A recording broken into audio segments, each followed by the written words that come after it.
I bet you they make some money. I mean, Right. if you're at a busy intersection, like you said, you only need a couple people. Some guy gives you a five, some guy gives you a hamburger, whatever. I bet you do all right. Ugh, I'm not taking a hamburger from a car. Actually, I should do that. I should just keep hamburgers in the car, and when someone comes by, and I'm like, "What the fuck, bitch?"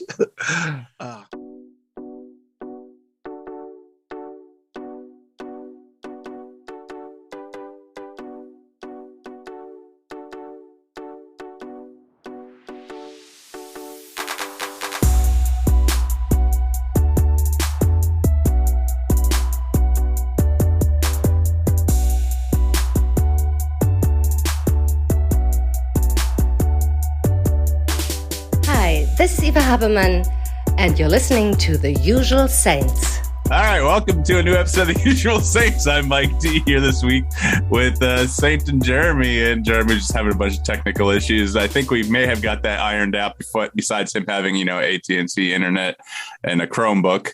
But we can keep going. Everyone, how you been since last week? It's been, I guess it's been a week. I saw the Batman again after we talked about it last time.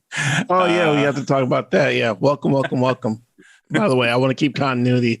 You didn't do the welcome. I think because you're too busy trying to dunk on Jeremy. So let's keep that going. But yeah, I too saw the Batman the day after we did our last episode. So if you want to talk about that. Jeremy, did you see the Batman? For a review. No, I worked 5 straight 12-hour shifts. Oh, that sucks. I worked 50-something hours as well last week, but, still saw it again. 3-hour movie, that's fine. Yeah, with my family. They like me. Yeah, my family was with me. They like me too. Ooh, about that? Yeah, I don't know. Let's see. Stockholm syndrome. They just don't know any better. They've just assimilated at this point. Are we talking about the Batman? Just Jeremy can go elsewhere, or what do you want to do? Go elsewhere, like what? I mean, I guess we could do a non-spoiler-ish review. No, I don't care. You can talk about whatever you want. Because you really don't have to. I mean, you can really talk about that. Spoil it.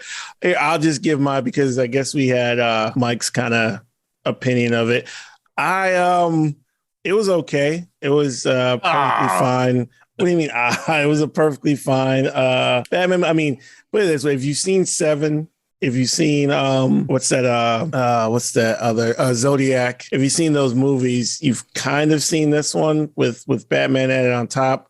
I thought the acting was fine. Zoe Kravitz, I kind of have a thing for her, so she was great. Other than that, it was fine. I'm not putting this above The Dark Knight. Like, again, and I was going back and watching some of The Dark Knight. Of course, no movie's perfect, and some of the things I think maybe I prefer Pattinson's Batman, but not his Bruce Wayne to what's it called? Bale. Christian Bale. I prefer the Batman in the suit, but not this. I don't know. Emo Bruce Wayne just doesn't really work for me. And I understand it's supposed to be year 1, year 2, but still, I thought they kind of wasted. What's his name is Alfred. I thought Andy Serkis. They could have done that. Whole relationship was kind of odd to me. I thought that was a waste. But other than that, what's his name is the Penguin. Colin Farrell was great. I really enjoyed that part. He's going to get his own series that got greenlit, so that should be exciting. Right. I thought it was probably 20 to 25 minutes too long. There was a lot of stuff. There was the stuff they could have cut, especially a lot of the Falcone stuff. I understand how it weaved together, but then, I guess it's not a spoiler to say the Riddler is the main villain. And I got it, but it was a twist on it. It was okay. It wasn't if you're telling me that's Heath Ledger-ish, I don't think it gets to that point. Heath Ledger's Joker and the overall story of what the villain was doing was better in The Dark Knight. So I'd still say The Dark Knight's better. Probably I'd still say the original Batman with Michael Keaton was better too. So this one comes in maybe as actually not. I think I'd still rather watch Batman Returns. So this one comes in maybe at number 4. So definitely better than Dark Knight Rises because I don't like that one. And there's a better opening movie than Batman Begins. But it was just fine. Like I said, a little bit too long.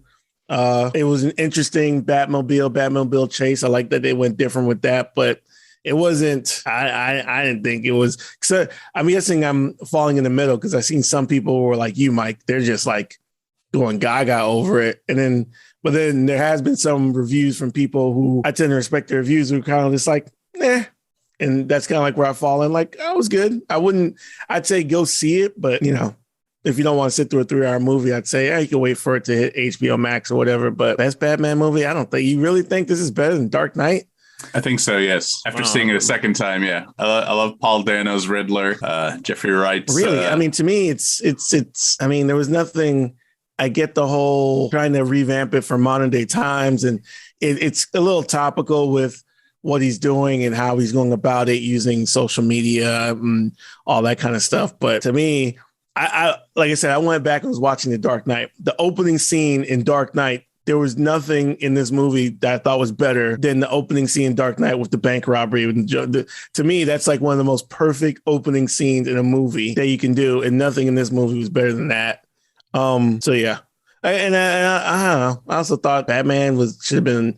They tried to make him physical. I guess this was even more grounded in quote unquote in reality than Nolan's Batman series. But I was like, I wish Batman kicked a little more ass. Like he was, I don't know. Again, understanding that it's year 2, but so I'd give it solid. Let's say 7 out of 10. And I enjoyed Spider-Man No Way Home, even though that movie had a bunch of flaws in it too. And I think I enjoyed Spider-Man more than this also. So I guess different strokes for different folks. What do you mean you wanted more physicality? Like he was physical as in that opening fight, and then they even got a few licks in because, like you said, year 2. But I mean, they should probably get licks in anyway. Any movie who shows a villain not getting a lick in is lying to you. I mean, even if you're fighting the Hulk, you're gonna get a hit in. It's not gonna hurt him, but you're gonna hit him. And so, you can't tell where the hits are coming from. You had guys behind him in that beginning scene, and they're hitting him in the back because they're behind him. He doesn't have bat sense or spidey sense or whatever you want to call it. Yeah, I don't know. I just kind of felt maybe it's the Robert Pattinson part. I don't know. I just kind of felt like I wouldn't be scared of this Batman. I mean, yeah, with the whole fear and stuff, but if he came out and we were fighting him, I'd be like, and we could take this guy. Let's, or if he was fighting a true villain, if it wasn't like a Paul Dano Riddler, I feel like half of his rogue gallery could probably take him out. So, and again, understanding that, yes, it's supposed to be year 2, we'll have at you, but this is where I came away with it. I was like, okay, but yeah, too long. Probably could have shortened up all that Falcone stuff, trimmed it up a bit. Didn't really like the Bruce Wayne aesthetic. I kind of feel like it kind of goes, you need the yin and yang. This, to me, it felt like he's playing the same note the entire way. Like the perfect symmetry of it is, and spoiler alert, both times when he knocks on the door, there's no difference. Batman knocks on the door. Okay, to the Penguins Club. Bruce Wayne knocks on the door. It's the same guy. I don't know why the two twins didn't realize, wait a minute, hold on. Let me just cover you. You're Batman, right? No, to me, that just didn't work. I think you need the yin and the yang of the Bruce Wayne Batman aesthetic. That way you say, oh, Batman's his real personality as opposed to, anyway. I think it was to show the dichotomy of the two and also the similarities. So like that, I mean, I think the shot composition they might have filmed that shit on the same day. Knocking on the club door, just probably take the mask off, whatnot, but just leave the camera where it is. I thought it was nice, and also to see the different reaction from the twins was cool too. Like they closed the door both times, but the second time he's like, "Oh shit, it is Bruce Wayne," or whatever he says. I don't know. I liked it the second time when I saw it on Friday. I did feel I was getting a little tired, but I also had worked all day that day, did not come into it fresh. I had been up since 6, 7 a.m. that morning, and I saw it. I was up until 9 p.m. just watching it. But it is long. The first time Heather had to go to the bathroom during one of the it was during the funeral scene because she couldn't hold it. Same thing. I had to. I'm like, looking at my wife like, okay, I'm doing like the jumping like, well, where do I leave here? Okay, is this going to be some like talking exposition part? Okay, I'm going to go to the bathroom because couldn't hold it for that long. It's like the movie definitely did not need to be that long. You know, not understand DC's going through and Warner Brothers, they're going through a whole thing where in Batman v Superman, they made them cut so much. They demanded a 2-hour runtime that now they're like, okay, we just let our guys do whatever they want to do.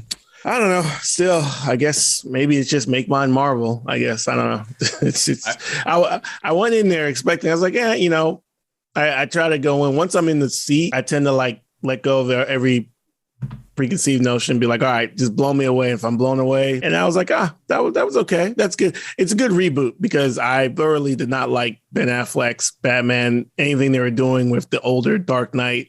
I think they completely missed the mark on that shit. So, I mean, if they continue with this Batman, or I don't know how they're going to do it in the DCU, but it'd be okay.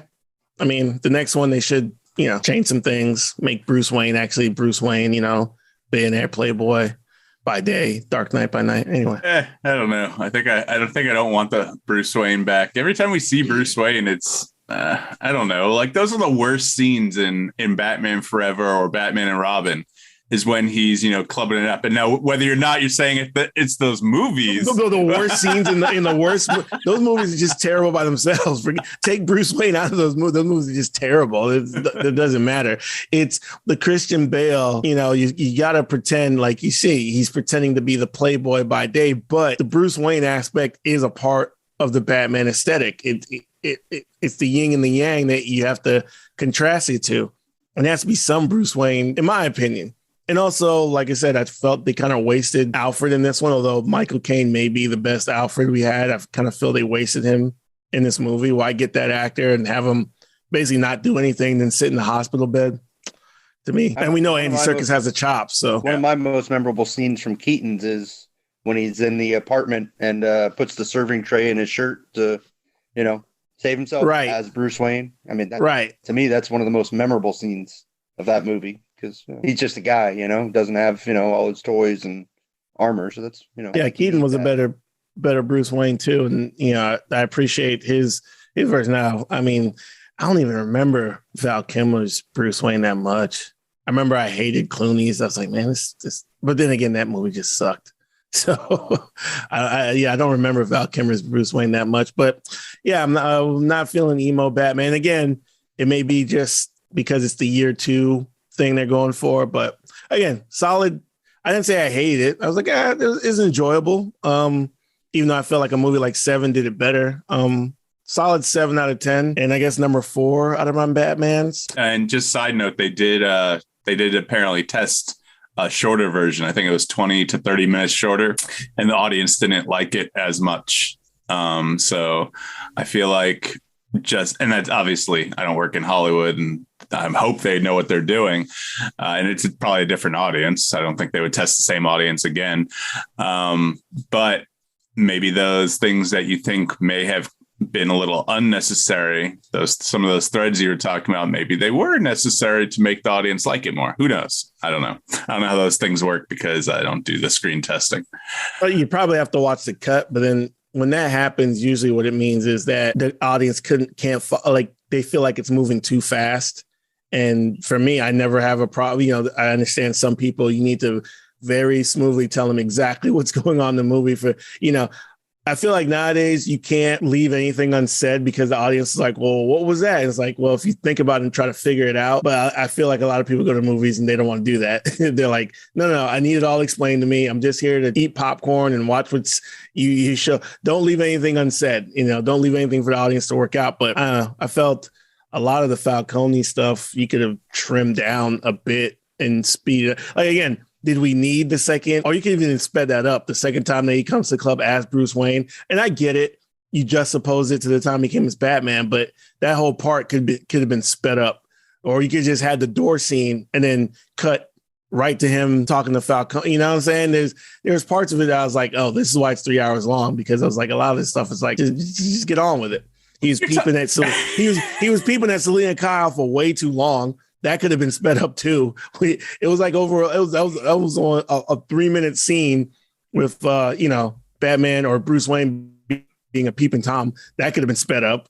It was like we linger on it. But again, it's fine. They're going to make a lot of money, probably make a sequel. Like I said, it's fine. I'll put it on the same level as Batman Begins. There you go. So you just downgraded it. That would make it number 5, wouldn't it? No. Or tied for 4. No. Yeah, tied for. I'll put it above it, but I'll say it's on that same kind of level. It's 7.5. There you go. Batman Begins will be a 7. So, but it's in that range. It's fine. It's a fine beginning movie. You can't listen. I'm going to go a little spoiler shit. You can't cut that Falcone scene you're talking about from door to Falcone, because then you'd be missing all the stuff where, she tries to kill him, and that shot down the hallway with the gunfight in the darkness. I'm just saying you can speed it up. It doesn't have to be. I felt a lot of that was drawn out, and you can speed all that up. We get it. We're getting to it. I just felt like they basically let Matt Reeves, because DC and Warner Brothers been fucking everything else up. So they basically give it to a director who's competent and say, hey, do whatever you want, film whatever you want. And I'm almost positive almost every single director you go to, and probably except in animation, you tell them their cuts are always going to be longer because they don't want to cut anything. But that's why you need a competency. I'm sure Kevin Feige, if he went to all his directors, they'd be like, no, leave all this. I think that was another problem with the Externals, another movie, which I actually did not enjoy. Did you like it? Eternals, whatever. Externals. No, it was fine. I feel like I feel the same about it as you feel about this film. There you go. It was fine. Speaking of Eternals, I wonder what you feel about Barry Keoghan playing unnamed Arkham inmate in the Batman. He's the guy who is I don't know the name of the Eternal. He's the guy who was in the woods in Eternals, who had the whole cult. Well, not the cult. The guys he had brainwashed and was mind controlling. Oh yeah. I guess I can see that guy. He put some makeup on him, whatever, and I guess I can see him do his version of the Joker, which obviously that's what they're alluding to. I was trying not to spoil it for Jeremy. Jeremy's like, I don't care. Jeremy's like, I've been checked out of this conversation for the last 10 minutes, but it's fine. And I guess, again, anybody can back up some money, and I guess an actor will take the part. If it's me, I'm staying after Jack Nicholson, Heath Ledger. I'm an actor, and they're like, hey, man, do you want to come play the Joker? I'd probably be like, yeah, no, because all I'm going to do is get compared to two people who probably mastered it. I'd probably be like, yeah, I don't need this on my resume, because Jared Leto's Joker, I didn't like the direction they went in, and I'm pretty sure they let Jared Leto do whatever he wanted to do. And then, of course, and then I even forgot, you have what's his name just won an Oscar. He didn't win an Oscar. Did he win it? He won the Oscar for it, right? For the Joker movie. Ooh, what are you talking about? Which one? The Joker movie. Joaquin Phoenix. Joaquin. Did he win the Oscar? Shit. I don't think. I'm looking. I think he did. I think Joaquin did win the Oscar for it. And I'm just like, so you have 3 performances of that character. Yeah, I'm taking a hard pass, especially if it's in. Yeah, you're right. He won. I forgot. I hate. That's the worst thing Right? about the recent Oscars. For some reason, they don't stick in my memory as much as like the early 2000s or whatnot. But yeah, no, he won. So that makes 2 people winning for Oscars for Joker. You got Heath Ledger for supporting, and you got Joaquin for leading. Right. And then you have Jack Nicholson, who, okay, which I think was another great performance. And the Jared Leto, which was fine, but I didn't like the tattoo, rock and roller, whatever version he was going for. But yeah, I would just be like, nah, I'm good. But it'll be fine, but Am I going to be scared of that Joker? I don't know. To me, if you're going to do a proper Joker in this Batman universe, it's going to have to be super dark. And are they going to go that way with a PG-13 rating? We'll see. But I knew, you can see what they were alluding to. And I'm just like, I I think you probably there's a whole nother rogues gallery of Batman villains that probably be a smarter way to go than try to do the Joker after this one. So I don't think they're going to do the Joker. I don't think they're going to do the Joker straight after this one. They have not announced even that a sequel is green lit.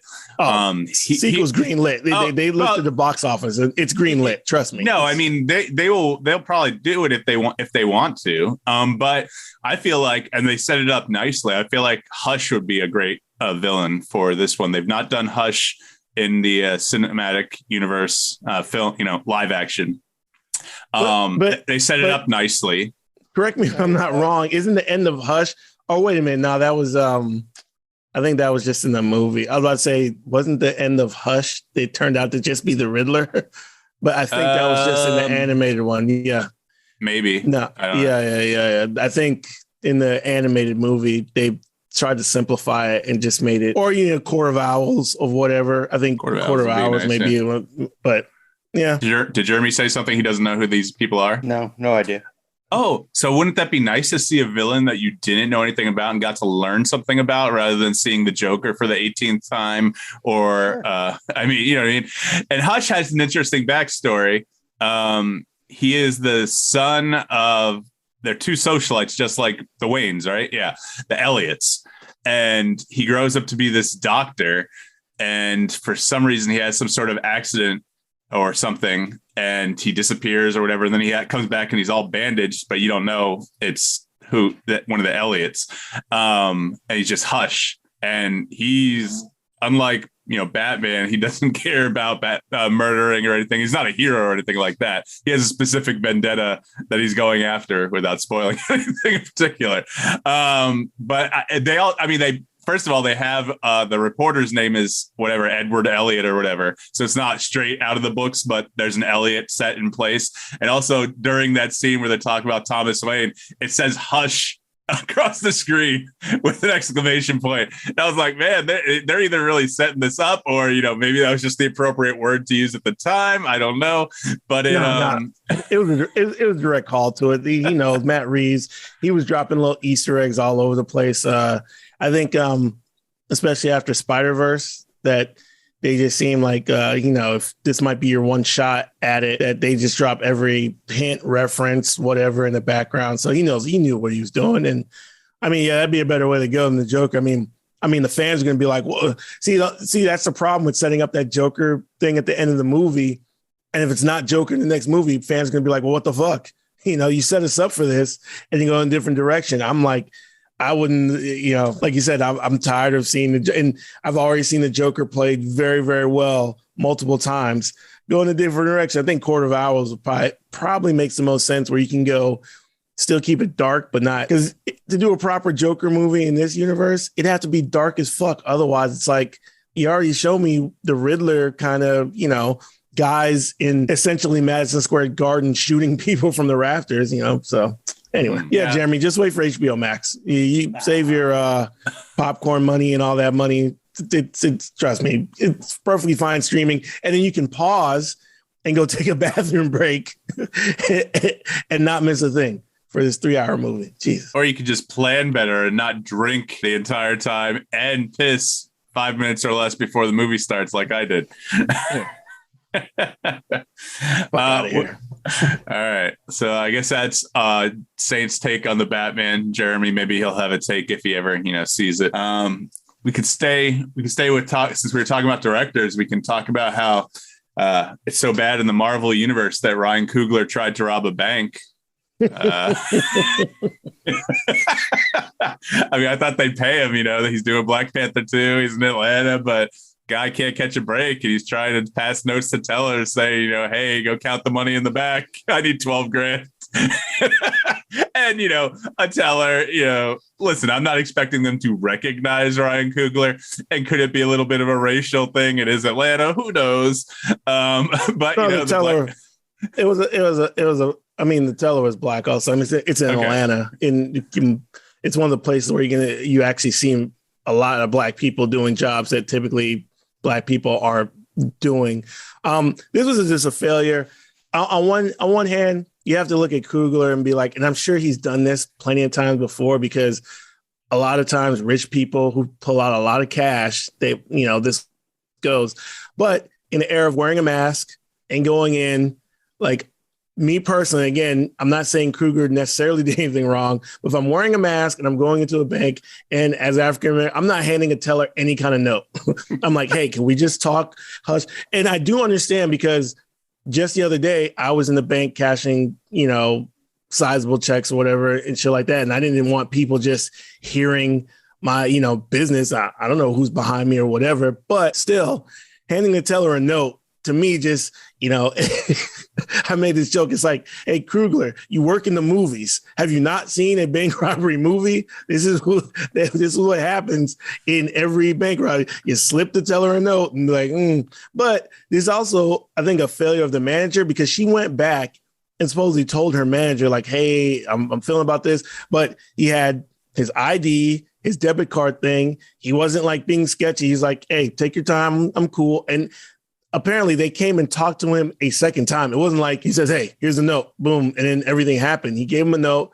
She went and talked to her manager. They came back, got more identification. He's sitting around. And if you watch the video, when the cops come, he's basically standing. It's not like this is a sketchy dude. Like he'd be the worst bank robber ever. Like, I'm just going to sit here, doop, fill out more paperwork while you guys, take your time, 10 minutes or whatever to go check my identification. Everything checked out.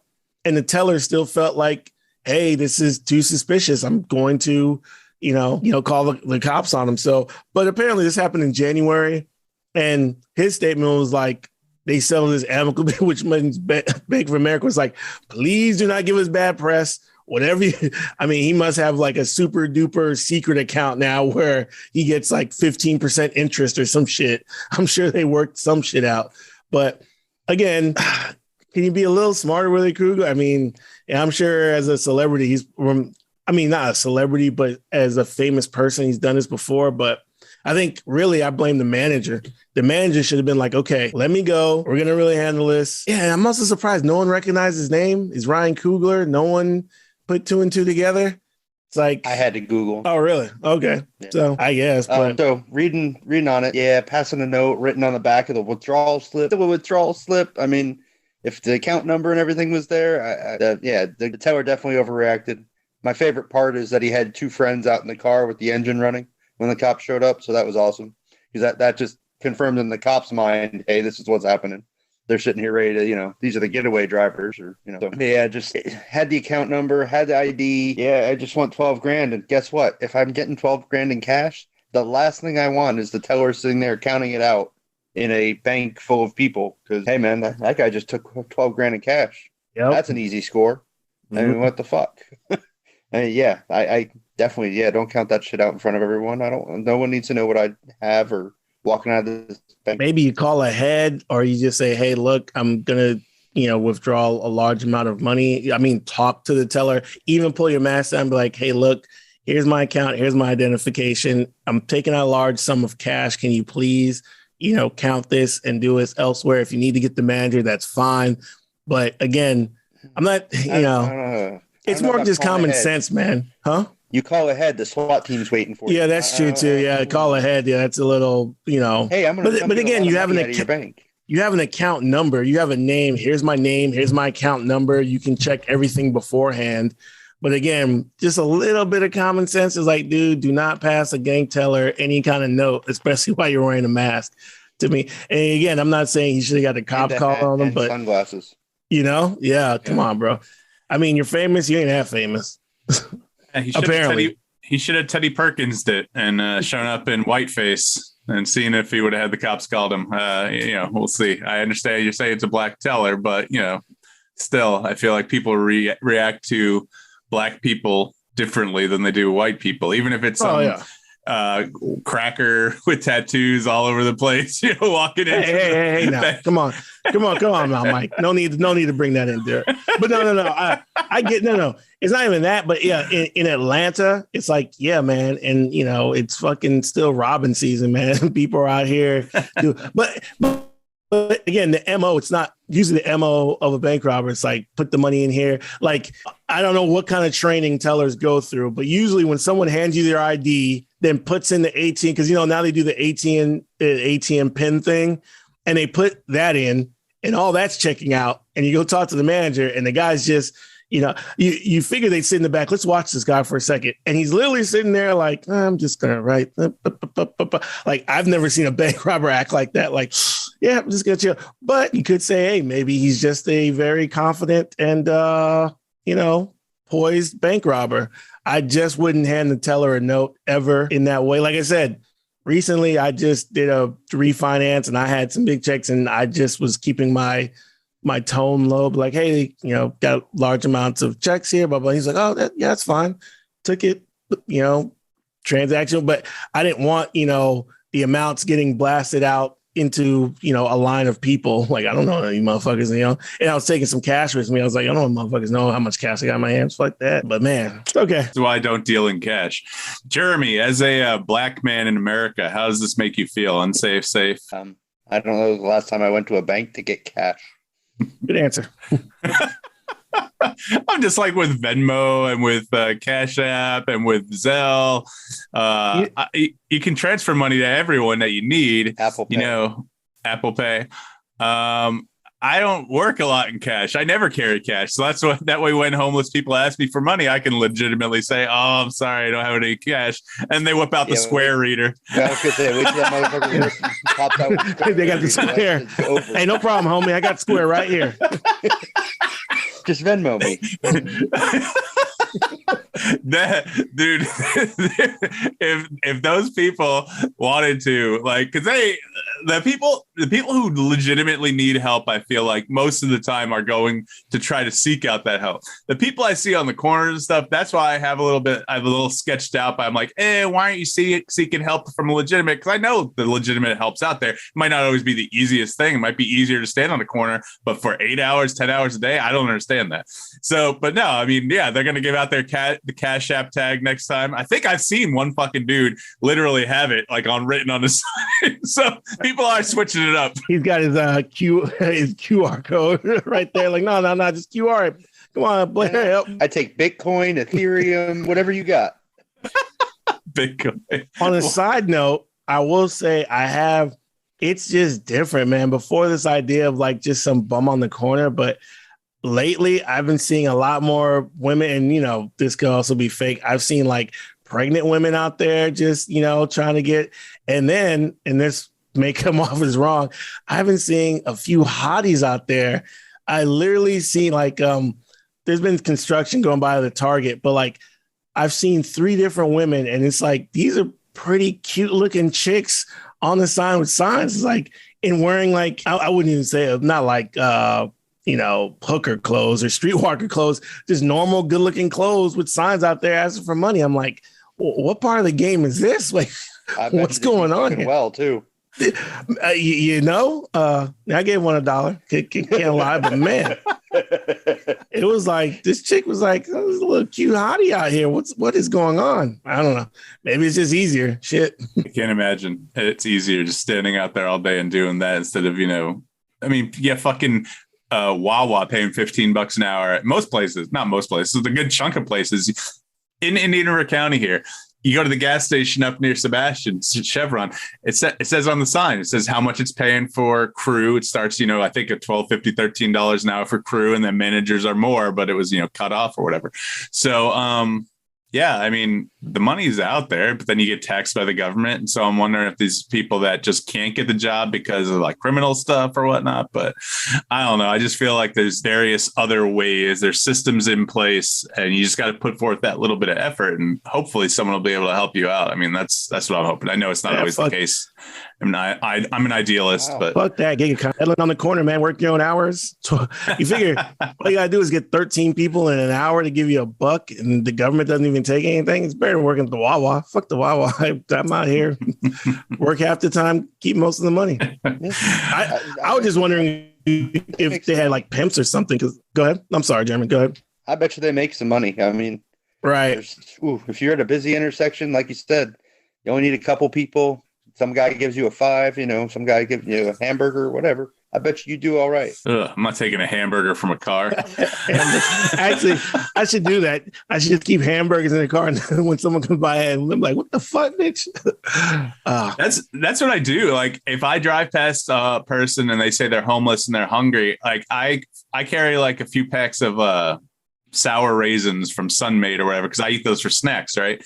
I don't carry bottled water anymore. I remember giving out a bottle of water to, when I used to drink bottled water. Now I can't. So I remember being over in Tampa, actually, saying when I was over there for work, and there was a dude saying he was hungry, and I happened to be stopped at the light just right before it turned green. I said, "Hey, dude, all I got is these raisins, but if you want." He's like, "Yeah, man, I'll take them." I gave them to him, so it made me feel good, to do that. I can't give cash to people, man. I don't trust people. I'm very not of the mindset that they're going to use it in a good way. Okay. Man, don't blame me. Cool. You sound like a Republican today, Mike. I've always been in the middle, Jeremy, just because my liberal ideologies and care for people, overshadows my slightly conservative bits, but I have a little bit of differing opinions in me. Good way to put it. My conservative bits, like this part right here, that's a little conservative, but this part, it's full on progressive, baby. Ugh. Well, even talking about this, I mean, I think I've mentioned, like, I know there are things out there to help actual homeless people or actual people in need. And so I know those programs exist, and I have faith in those programs. So that is, more progressive. But then, like I said, I'm not going to give someone cash because I don't trust those motherfuckers. All right, let's take a quick break. What, Jeremy? You got something to talk about? I'll bring my topic up after the break. That's fine. Okay. You're going to talk about how Toni Braxton died? No. That's not what I was going to go with. Because Toni Braxton did not die. But we'll take a quick break and talk about how Jeremy's wrong when he's putting shit on the topic list.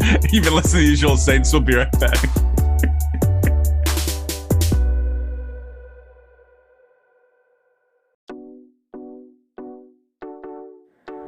Hi there, this is Ramanda Brockett, a registered dance movement therapist, and you're listening to the Unusual Saints podcast.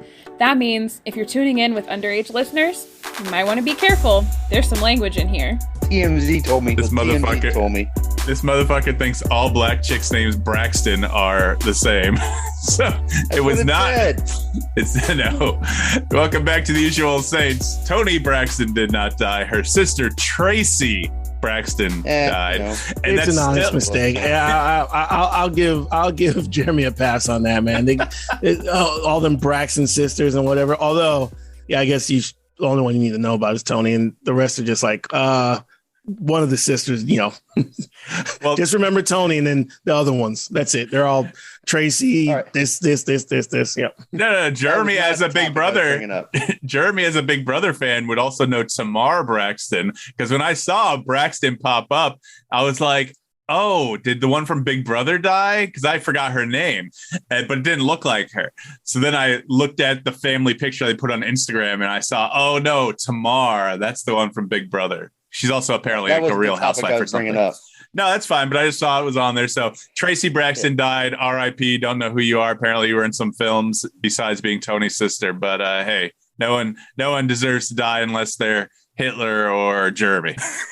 It's fucked up. Okay. Anyway, so I had a question. I saw the medical marijuana on the list. I don't know where you're headed with that, but I got a question. I remember reading that when Colorado first started legalizing marijuana, they had a lot of trouble because can't use credit cards. The banks wouldn't take their money because they were worried about the federal government coming in and saying, "Hey, that's illegal. You're selling pot, which is federally illegal. So we're going to come take your money." So there was a big issue with the whole industry being pretty much cash based and kind of having to create their own banks and their own like armored car services because everything was in cash. And I didn't know if that was still the case, or if if the Florida medical marijuana industry was dealing with the same thing where it's still federally illegal, so how you're getting paid and where you're putting the money is an issue. I didn't know if anybody had, it came up because one of my coworkers has a kid that works in a dispensary. So I was like, hey, they still having to, only take cash. I don't know. I don't go buy weed, so I thought maybe one of you two might know. Did you get the answer to your question from your coworker? No, he didn't know. Well, I put it on the list because, while I was spending my time in Tampa, I may have obtained a medical marijuana card, but I have not utilized it yet. So I don't know how it works. But if they take anything besides credit or debit, I'm going to have an issue because that's kind of what I work with. So I don't know the answer to your question about that. But that would really screw me up. But since the state of Florida says I can go buy it, I assume you can use credit card, even though I know what you're talking about. The banks are federally backed, and that was the whole issue because they were afraid to do it. So same with the credit companies at first. I don't know if that's changed. Yeah. So it's I know, and I just typed into the Google. Yeah, there was a House bill that they passed in 2001 to allow all federal banks to take money from dispensaries and stuff like that. I actually had a good friend of mine, Malachi. This is back when I lived in Washington, and I was trying to consider getting into the marijuana business because I'm like, man, if we just pull our money together, this could be a cash cow. There was a whole bunch of bullshit to go with that because they stopped giving out permits and shit to, they gave the permits all to the rich people who could afford it. And then if you just wanted to open up your own shit like a bar, then, they stopped giving out permits. Anyway, the reason I with my buddy Malachi is because his family was one of the first, I believe it was his sister, his brother-in-law, and then eventually his parents, his father, and I think his mother-in-law. They were one of the first people to get into the Colorado medical marijuana business back in 2013, 2014. And he told me that really their biggest issue was security. Like back then, they used to travel around when they used to do drops and exchange money because everything had to be done in cash, that they would completely strap up with fucking vests and shotguns when they had to take product from their dispensary or take cash. Like it was a whole oh yeah, he goes, they'd be strapped up to a T, shotguns and all that kind of shit because it was completely cash business. Now I think you can find, a lot of them deal with local banks and local credit unions, and that's how they kind of get around it. So because it's becoming more and more commonplace, there are some banks and credit unions that are more favorable to that industry. So he told me that, yeah, they do business through banks and stuff now, even though still federally it's not. And I think during the Obama administration, they said that, this is something that the federal government, well, as long as Obama and his Department of Justice was involved, we're not going to go after marijuana charges or go after their money if it's from a legal dispensary and stuff like that. So, while technically still illegal, it shows that there is a lot of discretion on who you go after, what you go after. I know during the Obama administration, they said they weren't going to go after or prosecute those crimes friendly for, transacting that money. So, but yeah, apparently there is a House bill that approves cannabis banking federally. I'm sure it went to the Senate and died, but I'm really surprised that they haven't just legalized marijuana federally. I'm not sure what the holdup is. I'm pretty sure Biden would sign it. I don't know why it's not just being pushed through Congress right now and hey, we're done. Not completely sure. Biden, and this is again a criticism when people just claim that I get accused sometimes of just shilling for the dude from some of my other friends. I'm like, this is one aspect that I think comes into him just being kind of old for the job. And of course, people don't want to talk, but he has a son who's gone through addiction, a son who's clearly has some problems and has some problems with addiction. So Biden has been kind of hesitant when it comes to legalizing. I guess the easy way to do it, they want to decriminalize, but as opposed to just going fully legalized. But I think that's one of the easiest wins you can get if, Congress would go there. But you also understand a lot of states, like the state of Georgia and including the state of Florida, they still make a lot of money putting people in jail for crimes and marijuana. I know particularly in Georgia, that's a big cash cow. In some counties, the prison industry is what props those counties up. So I know why there's pushback on that, but yeah, I don't understand either why they don't just legalize, just make it legally federal and just make it a state issue. But eventually, one by one, I think every single state will be like, well, this is just a revenue stream that we should jump on top of. So, all right, Jeremy, does that answer your question? Do you have any more topics that you want to talk about? This is the B block. This is the bitch block. This is Jeremy block. We were talking about the Black Panther director being a possibly racially motivated incident. Probably should talk about was it Jesse Smollett? Jesse. How do you pronounce his name? Jesse Smollett. Oh, Smollett. Jussie Smollett. And speaking of, let's go ahead and do a bit of trivia. What's the Black Panther director's name, Jeremy? Ryan Coogler.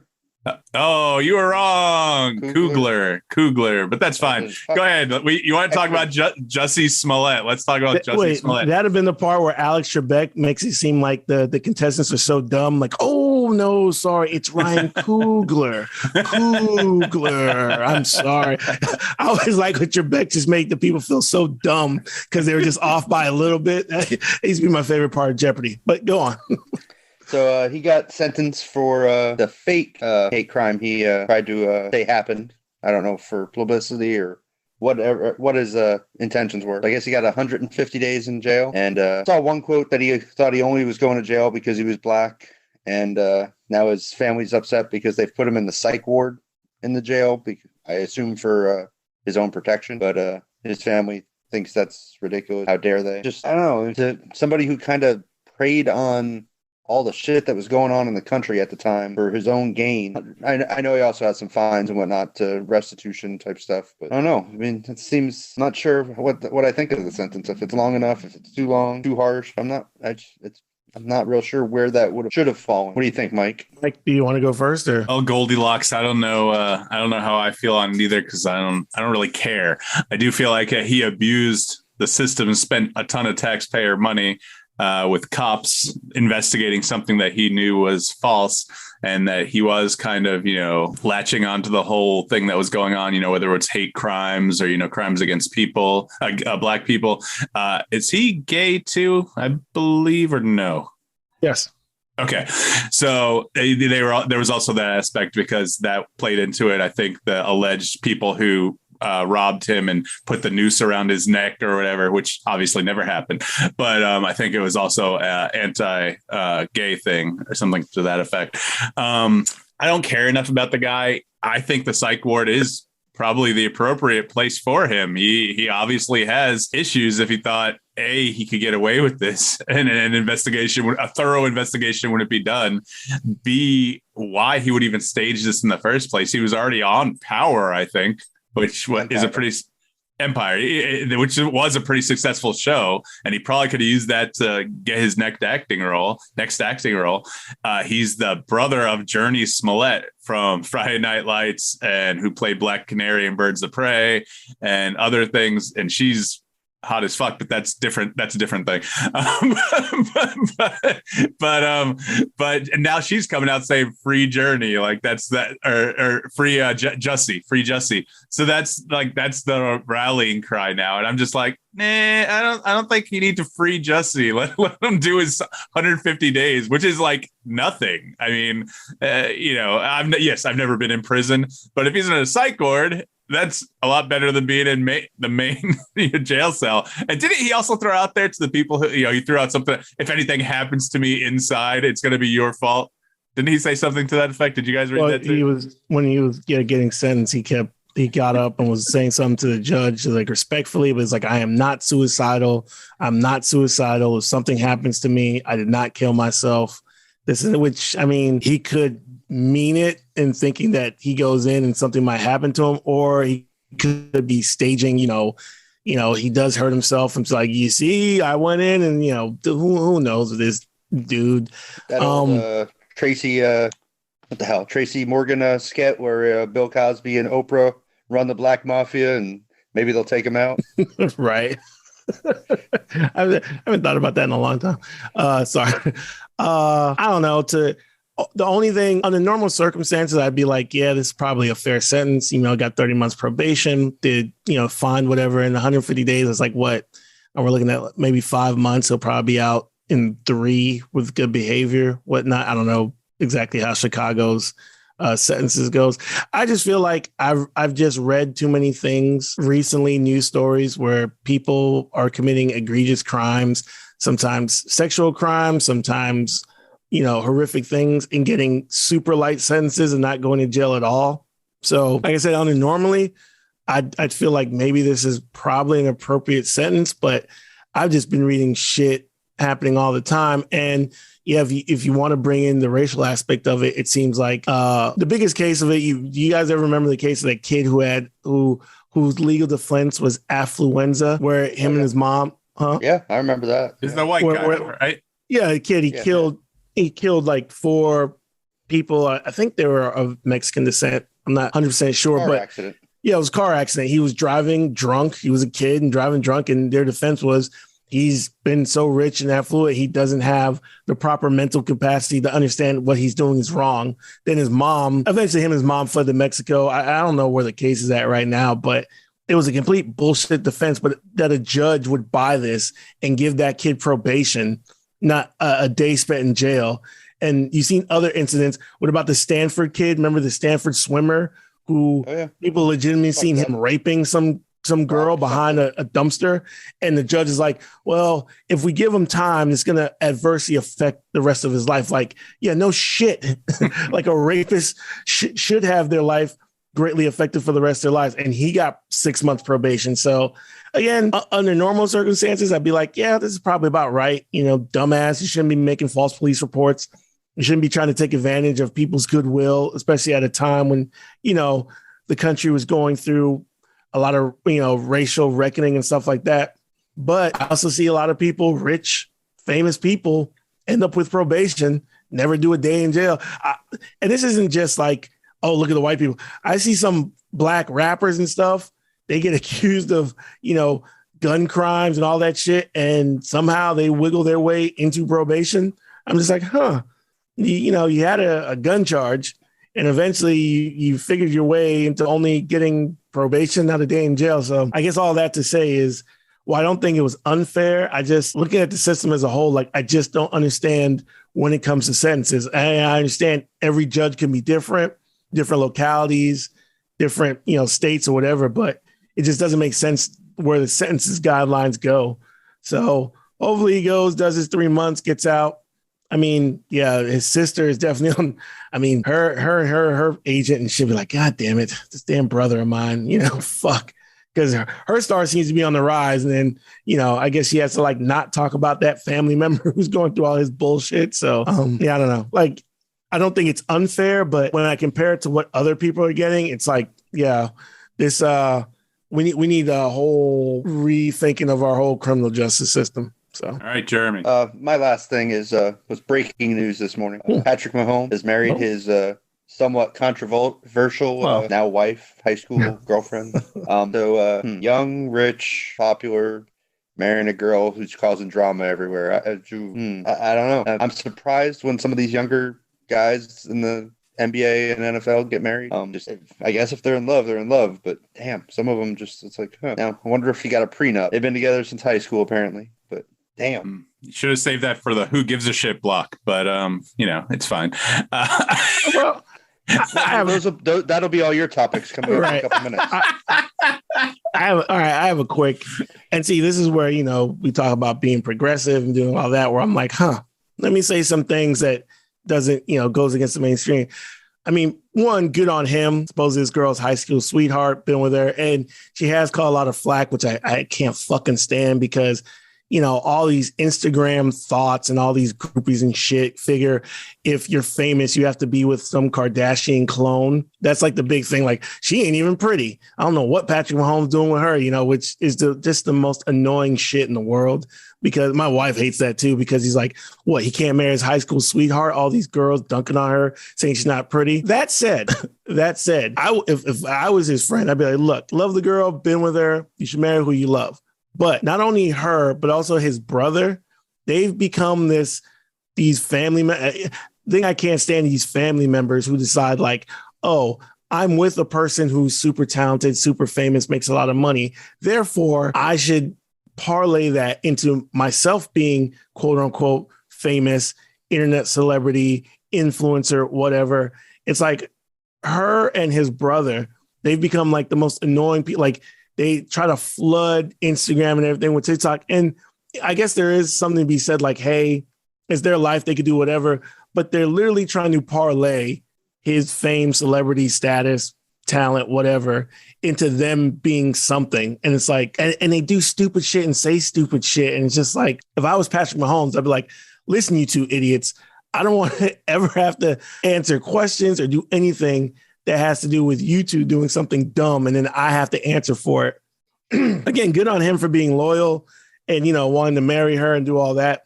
Does he have a prenup? I hope, because anyone who has these tendencies or who wants to get online, and again, if my fiance was online arguing with people on social media about shit, I'm like, are you fucking kidding? Like, I would just look at your judgment when it comes to this. It's like, look, I'm worth $400-500 million. Like, we've got a great life. Don't be down here getting into dumb Twitter and Instagram arguments and doing things to get attention. That'd be a red flag for me, but hey, to each their own. Only thing I would tell him is you might want to take a look what happened with Russell Wilson and that whole situation with his high school sweetheart. And as soon before he signed his big deal, he's like, no. He told the Seahawks, hey, well, let's wait on that deal. I'm not going to sign anything yet. Got divorced, then signed the big deal, then went and found Sierra, which, if you know what Sierra looks like, right on, brother, right on. But you know what I'm saying? So that'd be my only red flag to Mahomes, because she's just, and it could just be like she's just young and immature, but do you want to, wife up with someone who's young and immature and doing things like that in this day and age? I don't know. So that's my thought. Are you waiting for me to say something, Jeremy? I mean, I don't, like I said. Yeah, usually you chime in. Oh, no, I really don't give a shit. Like, legitimately. Like, yeah, I mean, do I think she's cute? No. Do I think he probably could do better? Yes. Do I think she's right? And isn't that fucked up with us? Like, we compare it based on her looks, and I'm not saying you're wrong, because that's kind of where I go sometimes too. Only because it's like, look, girl, you're doing all this for stupid attention. There was literally something where she was just answering everyone's critique of him when he had a bad game. It's like, do you not watch sports, you goofy bitch? Like, yeah, people are gonna call out your husband if he has a bad game. It's like, that's part of the deal. But for you to be on social media arguing with people, like, if I was Patrick Mahomes, I'd be like, look, man, it's like, understand, like, this is how it's going to be forever. And if your wife or fiance, now wife, can't take that, that's a red flag for me. And then his brother, I think there's been several cases where his brothers pulled the "do you know who I am" or "do you know who I'm related to" fucking card. Do you know who I'm related to? Nah, man. Do you know who I am? Nah. Don't know you, right. Jackson. Sorry. Like, I'm Jackson Mahomes. Like, Patrick's my brother, and people have been like, we don't give a fuck. You know what I'm saying? But And it hasn't been like one time. There's been several reports that he's pulled that card. And if that's going on, I'm looking around like, you two, like, what the fuck y'all doing? Are you fucking serious? That'd be my only red flag about it. You feel me? Nah, but I'm not saying, like, you brought up Kardashians. Like, I don't think anyone should be with any of the Kardashians except for maybe Kendall Jenner. She's kind of cute. Well, that look. I know what you mean. If you look at Instagram, it's like, it's just every woman is just modeling themselves, going to the plastic surgeon, going for that Kardashian look, the oversized butts with the very, very thin hips, the lips. It's a thing now. And it's just, that's who they're like. And I think we should all blame Ray J for this. If he hadn't fucking recorded that fucking video, we wouldn't have to deal with any of them. I'm cool with that. We could blame Ray J. Fuck you, Ray J. The fuck? Yeah, y'all know where I stand. I think Patrick Mahomes should maybe go for like a Maud Apatow or something like that. Like, Lexi from Euphoria. No, I know who you're talking about, but like, what? That's just if I was Patrick Mahomes, that's who I'd be going for. No, my shot. Jeremy, you kind of called it. If I was them, I'd be like, who's done this correctly? And if you look at it, it's Derek Jeter. It's like, I'm going to be famous. I have a finite amount of time where I'm in the league, and I'm just going to play the bachelor role and date every single model, actress, whatever. Ugh. And then once I'm retired, it's like, time to settle down now, time to start that family at like 35, 36, 37. Like, just play it quiet, play the field. And like, hey, we can worry about that prenup and all that stuff when I'm done playing. Tom Brady, Bridget Moynihan to Giselle Bundchen. He did okay. They had their own money. I would have stuck with Bridget, but great. Hey, Giselle makes more money than he does. No, I know. He was a come up. It's like she was the one talking about prenup. He was like, "Oh shit." Yeah, but this goes back to. I mean, this is too long to get into. This goes back to my whole complaint and point about. There's it's too much money. You're like, who needs Giselle's $1 billion or whatever? I don't. I'm never going to spend that much money. I don't want to spend that much money. I think it's. Listen, Bridget Moynihan might have been a shit person. Same with Maud Apatow. Maybe they're shit people. I don't know. Maybe Brittany, whatever the fuck her name is, throwing strays all over the place. Yeah, Maud Apatow, that bitch. Listen, I don't believe that. Yeah, maybe Brittany Mahomes. Yeah, now it's Mahomes. I don't know what her name was before that. What do you mean by it's too much money? What do you mean too much money? This what? I feel I told you. I feel like the guy from the car, not the car, the credit card place up in Seattle, Dan Price, I think his name is. He's the one who gave all his employees the salary of $70,000 a few years ago, and it cut his CEO salary down, and it improved morale at the job so much. And it's been proven, of course, with inflation, everything might be a little bit higher now, but around $70,000, that's the happy salary. So like, if you get paid that much money, your life is supposedly happy. People getting paid like fucking Aaron Rodgers. I don't really want to get into this, but $50 million a year for 4 years, with $153 million guaranteed. I get it. The NFL makes that much money. Get whatever piece of the pie you can, but that's fuck that. Pay me what I'm worth. But I agree with, like, if I was running a business, I would actually try to make it so that way. What's the most I can pay my employees to keep them happy and loyal? That's just, to me, that makes better business sense, as opposed to, the model we have now, which is like, let's try to pay everyone the least amount that we can just keep them around. And it's funny why nobody wants to work for your shit, or, you know what I'm saying? But at the same time, if I was doing that, I'd make sure, like, yeah, I'd still want to make a couple $1 million, because having more money's, I understand what you're saying. There is a certain point where I would just be like, but my point probably be somewhere close to, I don't know, $60-70 million. That way trust me, after doing that Disney trip, I was like, man, it must be nice just to have fuck you money. Just like, I'm just going to blow through everything and just not even give a fuck about it. Just be able to spend $6,000 on the Star Wars hotel for 2 nights. You feel me? Oh man, having that kind of money would be, that'd be nice. And just not even. Hey, Jeremy. So how is it, Jeremy? I don't have that kind of money. He made $6,000 last week. We were talking about that at work. You do, but you're just not going to spend it on some Star Wars shit. Like I said, like for a night or two, it'd be like $4,800 for me and my wife. And like, if I was one of these Star Wars people who everything was Star Wars, and I mean, the smartest thing to do is probably make a YouTube channel and try to get Disney to invite you. But I mean, we could all swing it, but am I going to? No. Fuck, but. Speaking of sponsors, we probably should try to get a new sponsor. I was listening to Howard Stern. He's got a new product called the Autoblow that they had on his Sex Toy Tycoon segment. So let's try to get Autoblow as a sponsor of ours. So is that the title of the podcast this week? Autoblow sponsor us? I mean, I could. Sure people would say this podcast blows. There's your title right there. This podcast blows.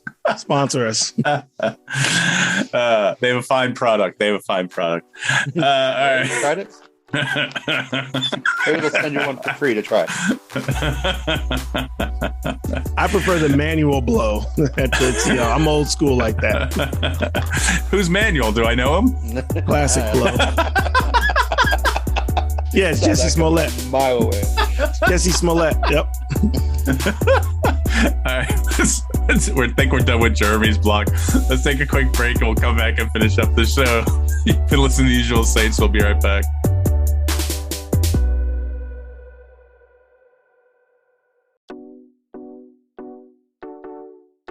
This is Michaela Lee, and you're listening to The Usual Saints. Who's Manuel? See, I'm clever sometimes. Welcome back to The Usual Saints. I'm Mike D here with Jeremy and Saint. Let's see. We didn't talk about the Obi-Wan trailer. Jeremy, did you at least watch the Obi-Wan trailer? That you could watch that on your phone at work. I think I watched it. I'm not at work, no, but think I watched it. All right. Well, I'm going to go to my boy who's the Star Wars fan there, Saint, and we'll go back to Jeremy because I'm not sure what Jeremy's going to say. Unless, Jeremy, do you want to talk? Because you're not sure if you've seen it. That's my problem. I've seen parts of it. I don't know if I've seen the whole thing. Go ahead, Saint. Saint, I know you saw it. You said you watched it 5 times that first day. I would gladly lead with Jeremy, but I mean, I don't think he's seen the whole thing. I think he wasn't paying full attention. Or you can go ahead, Mike, if you got something you want to say first. I mean, I just really enjoyed it. I've been sending out the memes all week when Duel of the Fates kicked in, halfway through the trailer or whatever. It psyched me up. I haven't seen all of Rebels or, read any of the graphic novels or anything. So I'm not that sure. I don't know that much about the Grand Inquisitors they call them, or what do they call them? Well, the one guy, he's the Grand Inquisitor, but they're all called Inquisitors, but the one guy, he's the Grand Inquisitor. Okay. I mean, it definitely looks pretty sick, and it looks like I can't tell what planet it's on. I know they said it's not going to just be on Tatooine. It's going to be on a planet called Dayu as well. Some people are saying that some of the scenes look like it might be like the underworld of Coruscant, like some you used to see sometimes in what am I watching? Clone Wars and Bad Batch and things like that. So that would be cool to see a different side of Star Wars. I do like seeing Ewan McGregor back as Obi-Wan. I think that's cool. I'm interested to see if they give any kind of fleshed out role to Joel Edgerton or Bonnie Pleiss, I think her name is, who play, Owen and Beru Lars. I know you see Joel Edgerton at one point in the trailer, but I don't know if they don't stay on Tatooine that long. I don't know how much they're going to give him. I know a lot of people are bitching about the Grand Inquisitor's look, and his head's not big enough, and his species, if it is the Grand Inquisitor, again, everything seems to be pointing to that being the case. But people are like, they already did a live action one of his species, and so the head was bigger. But then you also see the jokes, this is the real Grand Inquisitor, and they got Dan Aykroyd's cone head, painted white with red on him. They didn't put Vader in the trailer, right? So, he's confirmed to come back. So I'm interested to see what that was. I thought at one point that the chick from Game of Thrones, I forget her name. I think her name's Indarma, something or other. She's running. She's an Imperial officer running. I was like, oh shit, is that Iden Versio or whatever from the Battlefront 2 game? But I didn't. It wasn't. It was a different actress. Well, I don't know if it's the same character. In my opinion, if it was the same character, they should go back to the actress from the video game because she was great. The one who mocapped everything. But yeah, I mean, I'm excited. I'm excited to see what happens. That was my long story short. But Duel of the Fates, having that kick in, since 23 years now since Phantom Menace. And that when you hear that, I mean, it could come on in my car and I'm like, yeah, I pump that shit up. It gets you going, man. And they knew what they were doing, but there's it looks really cool. So I'm excited. We'll see what happens. Yeah. Like I said, it feels like, and this isn't necessarily a Favreau Filoni, project, but it seems like a lot of what Lucasfilm is doing is kind of like what was the word? Not repurpose, but they're basically going back to everything that was in the prequels and kind of saying like, hey, those movies caught a lot of shit. And I guess in was it GQ interview that Ewan McGregor was just on? He was just on the cover of, or was it Entertainment Weekly?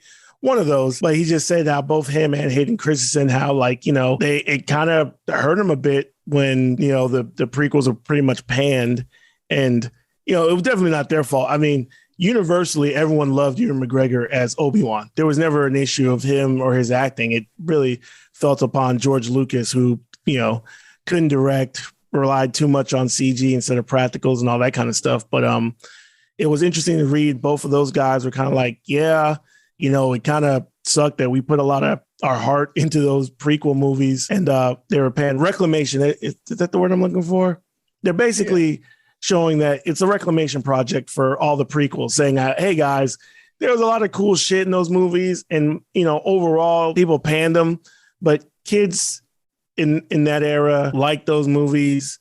minus the Jar Jar and all that shit. But there were some cool things in there. And it seems like this is a continuation of, hey, we can tell more stories. But while we do that, let's remind people that there was some cool shit in the prequels, probably because it seems as if George is hanging around a little bit more because of the Filoni and Favreau. I think George likes what they're doing with Star Wars. And I don't think he really liked what they did with the sequel movies, per se. So, but yeah, when that Duel of Fates come on, that's, inject that into my bloodstream, that like, ready to grab my lightsaber and fuck some shit up.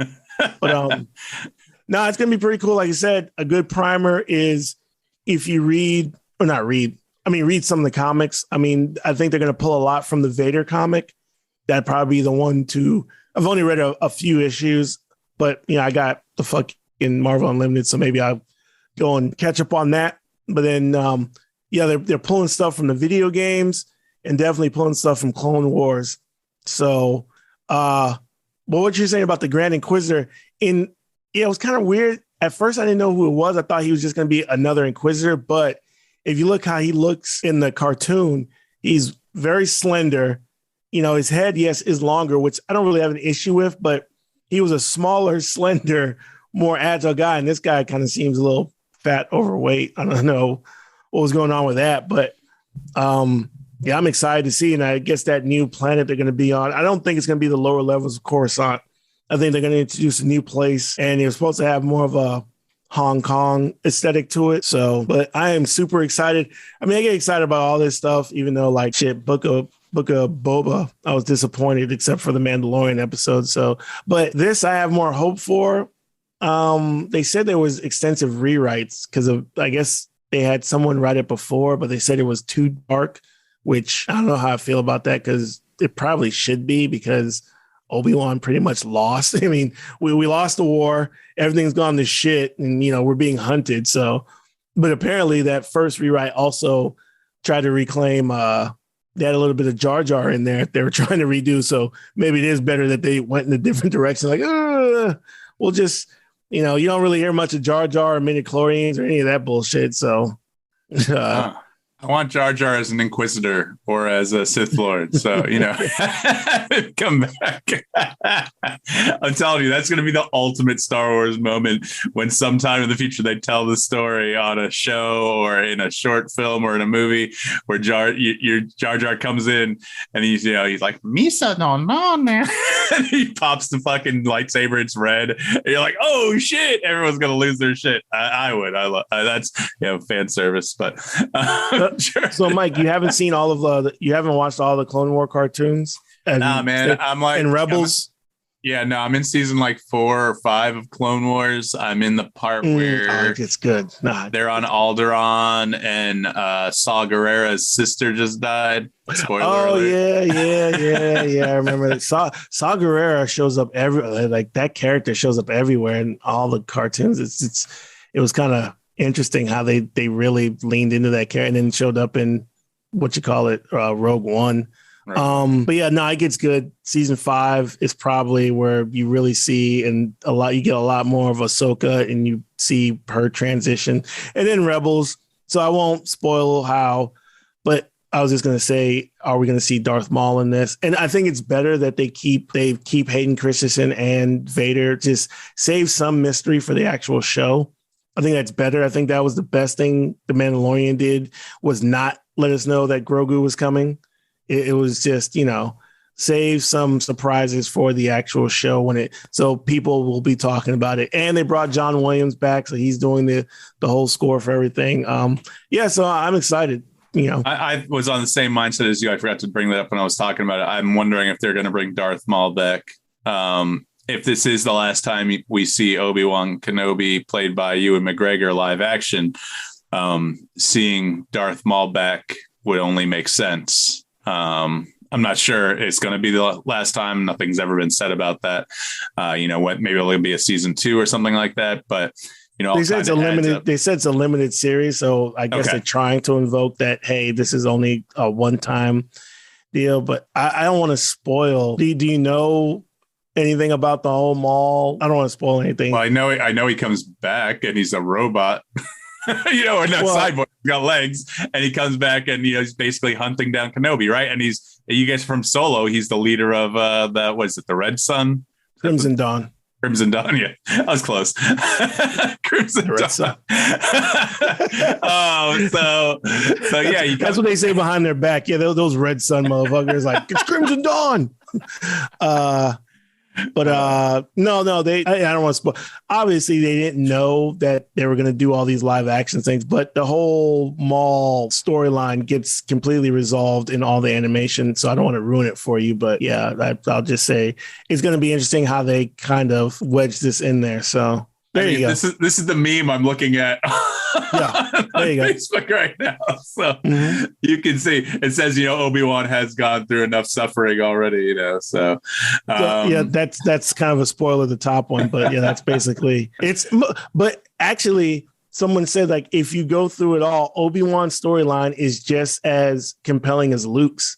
If you take everything that they've redone with the, the animation and all that stuff, his storyline, I mean, at one point in that bottom left corner, that's she was the Queen of Mandalore.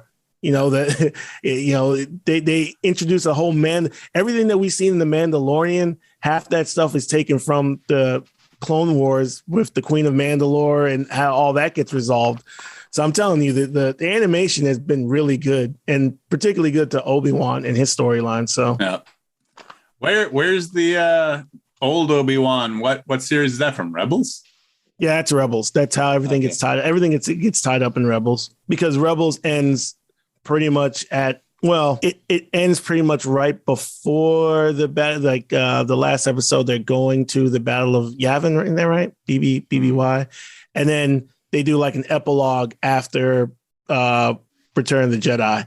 So the series kind of ends right before the Battle of Yavin, and for my money, it filled in all the blanks, and it did it so much better. And you could tell these are people who actually love Star Wars and sat down and actually came up with a plot and an outline, unlike the people who were making the movies. So, all right, Jeremy's been sitting there bored the entire time. Jeremy, what do you have to say about the trailer or your excitement for it, or lack thereof? No, I'm looking forward to it because I haven't watched all the cartoons. I have no idea who the Grand Inquisitor is. I don't have that much. I'd have to ask my kid to explain it all to me because they watch it all. Easy way to explain it, like after, I'll just quick synopsis. After everything happens in Order 66, Revenge of the Sith, Order 66, all of them dies. Vader then goes, and he knows that there's still Jedi and Padawans out there, so he creates a group of people and calls them the Inquisitors, and their sole mission is to go and find the remaining Jedi. If he's not available, they go and find the remaining Jedi and Padawans, and then they have names like fifth brother, the fifth brother, the sixth brother, the sixth sister, and the second sister, she was in the video game, right? Fallen Order. So just basically think a group of dark power or dark side infused people looking for the remaining Jedi and Padawans. Yeah, apparently they're like straight evil from the article I was reading the other day. Unlike Vader, I'm saying Vader is like, he is evil, but at the same time, he's fighting the light the entire time, and then he obviously comes back to it at the end of at Return of the Jedi. The Inquisitors, 40-year-old spoiler alert. The Inquisitors do use lightsabers, which are the weapons of either the Sith or the Jedi, depending, wherever they get them from, I guess, and whatever kyber crystal they put in there. But I don't think they're not Sith. Most of them are not. I don't think they're not leading towards a path of the Sith, like being Darth Vader's apprentice. Although maybe, could probably speak to one way or another, there might be one or two that might be going down that path that maybe they all could right, let me put on Star Wars geek helmet and explain this bullshit. So, okay, the Sith have the rule of two, right? Eventually, there became a Sith Lord who said there's only because before there used to be thousands of Sith, there's like there are thousands of Jedi. Only when you have thousands of evil motherfuckers, all they do is not only try to kill Jedi, they try to kill themselves, right? So it became a big problem where the Sith, there was always battles between themselves and civil wars. So they created the rule of two, and he said they can only be a master and an apprentice. Wasn't that Darth Bane? Darth Bane, yeah. But, you know, Vader realizes you still need people. There are still people out there with force powers who they can use. So that's why he created the Inquisitors and stuff. The only real bad one, and here's the backstory of the Grand Inquisitor. The Grand Inquisitor, they kind of retconned it, but they retconned it. He was actually a temple guard at the Jedi Temple. So the Grand Inquisitor actually is a former Jedi. He actually served at the Jedi Temple, so he knows Obi-Wan, he knows Yoda, and he was there. I don't want to spoil it all because this kind of gets explained in the Clone Wars cartoons, but just know he was an actual temple guard in the Jedi Temple. And from everything he sees, you know, all the shit that happens, he eventually says this is bullshit. The Jedi are bullshit, and he turns the other side. He then has his own arc. I won't spoil that either, but so just know that these are like Force users who aren't going to be officially Sith, but you know they're used because they're powerful with the Force, but they're not officially Sith. So just think of it as like I don't know, Darth Vader's personal bounty hunters who can use the Force. So, well, what I was going to say is, for me, like, you know, you always wonder, well, what the fuck was Obi-Wan doing all this time when Luke was sitting in the desert with his uncle and aunt? So kind of cool to have that gap filled in for someone who hasn't watched all the cartoons and whatnot. And I'm guessing the Hayden Christensen part has to be some kind of flashback or something, or unless we're just going to see him completely fucked up in the armor. But it would be cool just to flashback to some of those Clone Wars eras. Maybe Obi-Wan is just having some reminiscing about his old friend. And because otherwise, if it's just Vader, I mean, you don't need Hayden Christensen. You don't need to pay Hayden Christensen to come back and, you know, you just put anybody in the suit and get James Earl Jones. But will they get James Earl Jones? I thought that was a debate, wasn't it? I don't know. I saw an article lately that maybe, but we'll see. I guess that'll be one of the things. We'll see what happens. Maybe that's one of the reasons they didn't. Well, not that we would have to hear his voice in the trailer. You can just see or have the breathing. That's kind of the thing. You know, if you hear the breathing of Darth Vader's breathing, you know it's him. You know, it can't be really anyone else. I think that's probably one thing they're saving for the series. I'm excited. You know, comes out, 45 years to the day after the original Star Wars when we first met Obi-Wan Kenobi. Right.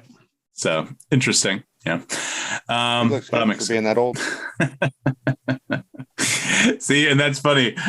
You get those. Yeah, you guys. This is a totally different series. You guys ever see like when they show Magneto? So in the 60s, you have Michael Fassbender as Magneto. 70s, Michael Fassbender as Magneto. 80s, Michael Fassbender as Magneto. More like early 90s. 92, I think it was when the last that generation X-Men movie took place. He's Magneto, and then in 1999 or 2000, you see Ian McKellen. Yep, it's Ian McKellen. Like, so shit, the 90s years were rough. The 90s were rough, boy. Woo. You go from Michael Fassbender to Ian McKellen. So that's funny. I mean, it's the same with what's his name, James McAvoy to Patrick Stewart. You know, to a little lesser extent because they're both bald now in the series. But all right. So, Jeremy, anything else about the Obi-Wan trailer? Just no, that's it. Let's see. I put that the guy from Sesame Street died. Emilio Delgado played Luis on the show. Yeah, the Fix-It shop owner. He was on the show for 40 years on Sesame Street, and he died. So that's my RIP section. I don't know if anyone else died this week, but Tony Braxton. Yeah, that was Tracy Braxton, but we already talked about that. It was a joke, dumbass. Did we talked a little bit, and we don't have any information on it. We talked about how they're delaying that trailer we saw, Star Wars Eclipse, till 2027 or later, didn't we say? We did? Yeah, okay. Well, I mean, we didn't even talk about it, but I don't know what it, I think maybe just they're just having trouble finding people to work in these studios. But to me, it's just so weird. Like, you're announcing games and then being like, yeah, it's not coming out for 5-6 years. Like, what the fuck you announcing? Like, in 5, who knows what can happen in the next 2 years? You figure you announce a game, like it's somewhere between, a year to 24 months to get complete. But now studios are announcing games. They're like, yeah, I'll be out in, 2029. Like, the fuck? Like, it's becoming an annoying trend. I read a leak article last night, and I'm sure it's not true because they actually said that this person who leaked this or said this actually has a history of kind of making shit up.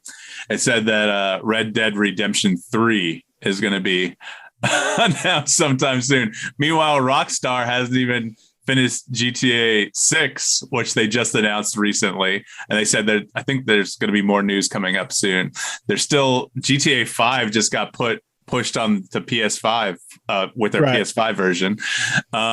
So there's a lot of stuff that's still happening. The gaming world's so interesting to me, but also at the same time frustrating because you do something like this, you announce you had that great trailer for Eclipse, then the controversy from, what is it called? Quantum, whatever it was called, the name of the studio, Quantum. Oh, yeah. The guy that ran the studio and all that shit. Yeah. He had all that controversy. And I don't know if that has anything to do with it or if they're just like, hey, guys, we never gave you a fucking date of when this is going to be released. So just FYI, don't expect it until 2030. But yeah, I mean, games, they take a long time to put together, obviously. It takes a lot to go into them, huge teams of people. So I'm not totally surprised. I'm a little disappointed, I guess I would say. But we'll see what happens, whether or not World War III breaks out in the next few years here and I die because I live close to Jeremy's work. I don't want you to die because you live close to Jeremy. That Red Dead 3, that's complete horse shit. Like, yeah. Rockstar, they literally had to pull.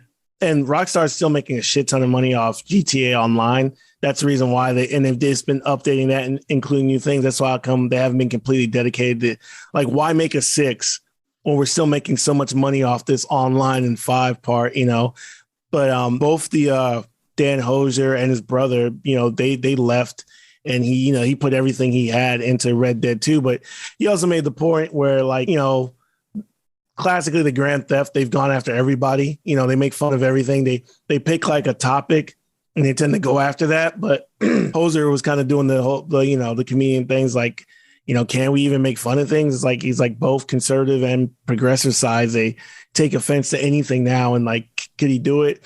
And he left. So that's my only fear about GTA, like the writing part. Like, are they really just going to be? I mean, I in my head, I could come up with a few angles I think they should go in, but who knows? And like you said, when it came to Red Dead, that was one of the problems too. They were pulling people from everywhere and people working 80-hour weeks because they added so much shit to that game. I mean, and to me, Red Dead's like a 10, A+ masterpiece of a game. That and like, Zelda Breath of the Wild and all that shit. But yeah, it takes a lot to make those games. I don't think we're going to see a GTA 6.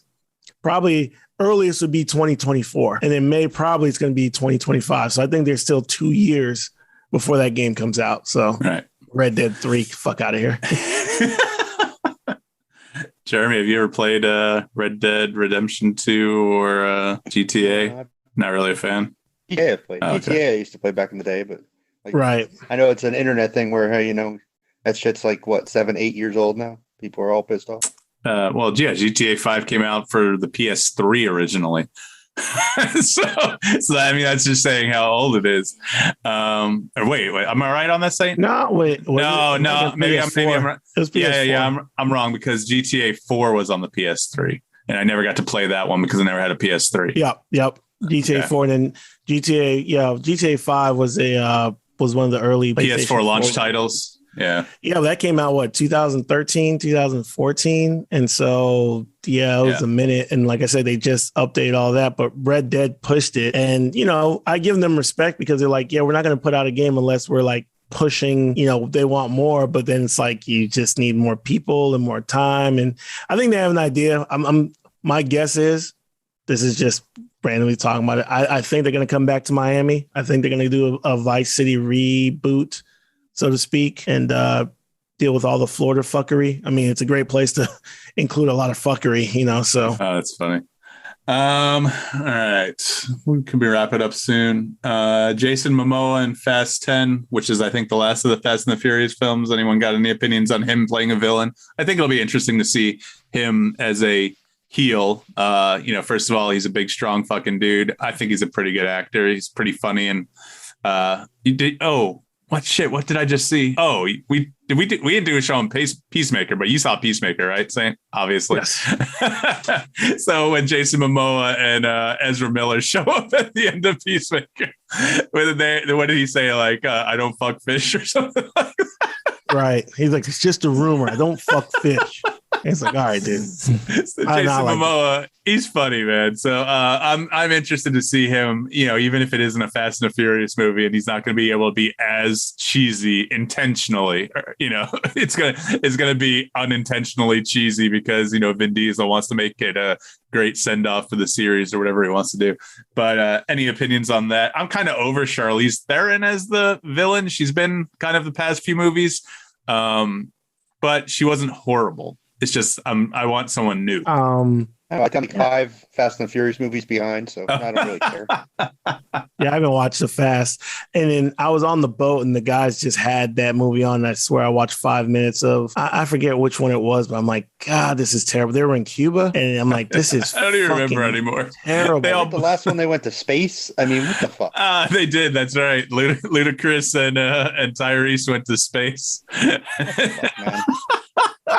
So they had to destroy a satellite that was controlling everything. And so they know some smug, fucking from Tokyo Drift, the white kid from Tokyo Drift. Now he's some sort of engineer racing jet engine cars or something. So they're like, hey man, can we get that car and strap it on top of a plane and get close enough to space so we can use the jet engine to propel ourselves into space so we can destroy the satellite? And they do. That's nonsense. That's awesome. Fucking nonsense, dude. It's just he was not. They didn't bring him back. Who didn't they bring him back? I was disappointed they hadn't brought him into the. Oh yeah. They brought him back. And someone else from I think that same film or someone that seemed to know him. But whatever. They're cheese fests. We still go see them. I'll be glad when they end them. Vin Diesel showed up in that end of that one, so they had met there.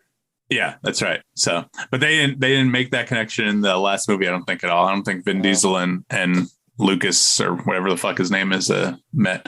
All right, so no one cares about that. And Fede Alvarez directing a new. Yes, I'll name some of the films he did. Fede Alvarez is directing the new Alien film for Hulu with Ridley Scott producing. Fede Alvarez did the new Evil Dead. He did Don't Breathe. I know he's done. I think he produced the new Texas Chainsaw Massacre, or helped write it before whoever directed it. But I don't know. People were saying, does this mean that it's an end of Ridley Scott telling his Alien tale? Because allegedly he was going to have more Prometheus kind of films. And plus you also have Noah Hawley's Alien series. It's going to be on FX, which I'm excited about because I love Noah Hawley. Anything he does is great. Fargo, Legion, everything. So I wanted to see what you guys thought. Were you guys big fans of the Alien films? I'll always see an Alien film. I love Alien 1, 2, and 3. 4 I don't like. Prometheus films I can give or take. They were fine. But I wanted to see what you guys thought. I don't watch them. Not a shocker. No. I enjoyed some of them, but then let's see here. 1, and then of course I love 2. I think 2 was the first one I seen. Aliens, which is James Cameron one, which is the first one I saw. So I'm out that one. I always have affection for. 3 was weird to me, but then when you read what happened, I think it was that David Fincher's first film, and the studio gave him all kinds of shit, and he wanted to quit making movies after that shit, which I found funny. Haven't really been that into the Prometheus storyline because it's just, I get where he's going with it, but it's just not as interesting to me. I don't know. It's usually, the old saying, every story has a backstory, and nobody really wants to hear it. So I've been into it just because, I think Ridley Scott's the director, but eventually, he's not going to live forever, even though he makes like 2 movies a year. It eventually has to pass on. So maybe we'll see what it looks like. Again, some of these franchises feel like they've been beat to death, and Alien might be at its last, unless you can really revigorate it. There was one, what was the one? Alien Covenant. Which one was, that was recent. That was kind of bad. It was, Didn't Covenant have Fassbender? So they didn't call it Prometheus 2. Right. I think they called it Alien Covenant. And I think that's the one where Fassbender is still the android. It's still the android doing all this shit. And I was just kind of like, it wasn't. Yeah. So I don't know. Yeah, it might be honest, like I say, I'm not, like I say, I'm not against it, but it's not something like on my must watch list. So, all right. And were you guys as excited? We can end with this unless we think of anything else. Were you guys as excited to read about the Endurance being found in Antarctica as I was? Not really, no. I mean, it was cool to see the pictures of it being sitting there intact, pretty much undisturbed, but okay. Why was it exciting for you? It's so I'm a really big fan. If I was a millionaire, like Patrick Mahomes, and I had that money, like we talked about, you shouldn't have that much money. I shouldn't have had that much money, but if I did, I'd be going like to the bottom of the oceans. I'd be fucking exploring. I'd be doing shit like that. I find it really fascinating. Wait. So you go all Jeff Bezos and rocket yourself into space instead of helping people? No, I'd also help people, but if I had Jeff Bezos money, that'd be like different. I'd be like more like his, ex-wife, who's also giving the money away because she has billions of dollars and realizes that you can't spend that much money. But no, but like I want to be like James Cameron, going to the fucking Challenger Deep at the bottom of the Marianas Trench in the Pacific Ocean. I think it's really fascinating, and it's so we don't know as much about the oceans as we do about space, and that's crazy because it's hard to explore the oceans. We still haven't found that fucking. Was it the Philippines flight that disappeared 8 years ago, a few days ago? 8 years. The one that just took off, just disappeared. Yeah. What was it? 370, MH370 or something like that. Something like that. Yeah. So a couple years from now, they'll make a TV show. It'll be fine. So this fucking plane's probably in the middle of the Indian Ocean, which no one ever thinks about as being like one of the biggest oceans, but all the oceans are pretty much have a standard depth of 12,000 to 19,000 feet at the median depth. So it's just interesting to find when they find these things. Like it made me go on a search for like deepest shipwrecks, and there's one called the USS Johnston that is the deepest shipwreck known, and they found that one pretty recently too.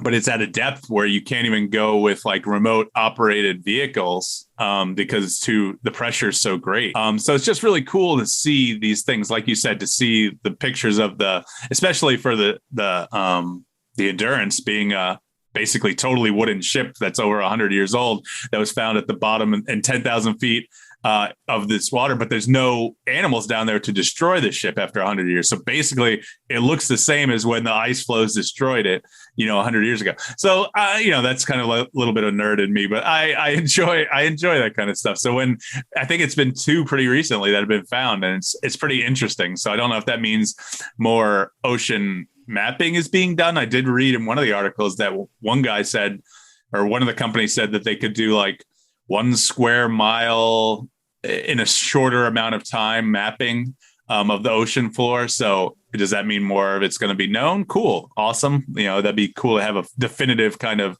look into that kind of thing. But again, that's just me nerding out. Atlantis. Fucking. You think Atlantis was real? I think there was a city that Plato thought of as Atlantis that was real. Yeah, sure. All right. All right. Well, obviously I'm nerding out and I'm boring you guys. So do you guys have anything else you want to talk about before we wrap this show up for the week? No, I'm good. All right. Let's see. Find us on social media at The Usual Saints, Facebook, Instagram, Twitter. Go to the website, theusualsaints.com. By the way, I just did my taxes. Oh my God. You guys know how much I spent on this thing last year? Between the equipment, the advertising, and everything like that. Oh, okay. Any random guesses? 800. Well, I don't know about the equipment. What do you consider the equipment? If you consider, I got the Mac. I got the Mac Mini. I got my webcam. I got the Ring camera. They got the microphone. I got my 2. Oh shit! I didn't even write off this monitor. Fuck me. That's fine. Whatever. Let's say $3,000, $4,000. Yeah, about but then I get to write off 6,200 because I wrote off MegaCon for being for the show purposes. So I love how Jeremy's looking at us like, what the fuck? MegaCon was show related. Okay, sure. It was. I came back and I reviewed the MegaCon. That's what I do. But yeah, it was a lot. Do that shit, Mike. You have to visualize it and put it into the universe. This is what I want to get paid for. So just make sure the IRS believes you. But yeah, I got receipts. I got the receipts. I'm with you. I just can't believe I didn't write off this fucking $600 monitor, man. Whatever. It's fine. They wouldn't have given me $600. They probably would have given me like $20. Yeah, it's fine. It's whatever. All right. No one calls us. 240-724-6877. Rate us 5 stars. Leave a review. Listens. Maybe not. You got to put it out there on your Facebook, but you don't talk about anything controversial. So, you can just put it out there and have people listen. All right. So for Saint and Jeremy, I'm Mike D. Thanks for listening to The Usual Saints. We'll be back next week with an all new episode. Yeah. So we got to record before Thursday. Yeah. Right. Yeah. If we can record this week, otherwise Saint's got to take care of it. And I can maybe record from New York on my phone or something like that. Record Thursday then. Fuck it. All right. So you've been listening to Usual Saints. You've been listening to Usual Saints. Thanks for listening. Great ending. Way to stick the landing, Mike. Peace. Have a good day. See, Jeremy always ruins it by actually telling us to have a good day. He's not telling the audience to have a good day. So I have to cut that out. And there he's gone. He's gone. Like, screw you guys. I'm out.